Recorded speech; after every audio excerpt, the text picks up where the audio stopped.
প্রতিটা মেয়ে যতবারই বাপের বাড়ি আসুক না কেন, ফিরে যাওয়ার সময়টা কিন্তু প্রচণ্ড মন খারাপ করে। তবে আজ আমি একা যাচ্ছি না, বাবা আমার সাথে এয়ারপোর্ট অবধি যাচ্ছে, দেন ওখান থেকে গুয়াহাটি আমি একাই ফিরবো। অনেক দিন একসাথে ছিলাম তো, তাই বাবারও মন চাইছিল না এতটা রাস্তা আমাকে একা পাঠানোর।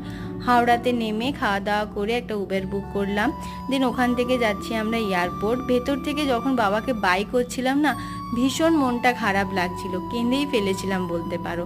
যাই হোক, আজ আমার লাগেজে 3 কেজি এক্সট্রা হয়ে গেছিল, ভাগ্যিস মা একটা এক্সট্রা ব্যাগ দিয়েছিল, সেখানে জিনিসগুলো ভরে ম্যানেজ করলাম। আজ আমার ফ্লাইটের পাশের সিটে কেউ ছিল না, তাই ওখানে ব্যাগগুলো রেখে সুন্দর এলাম।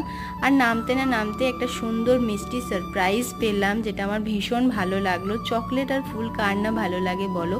যাওয়ার সময় একটা ধাবায় দাঁড়িয়ে একটু স্ন্যাক্স খেলাম, নিজেদের মধ্যে টাইম স্পেন্ড করলাম অনেক দিন পর, ভীষণ ভালো লাগছিল। চলো দেখা হচ্ছে নেক্সট ব্লগে, টাটা।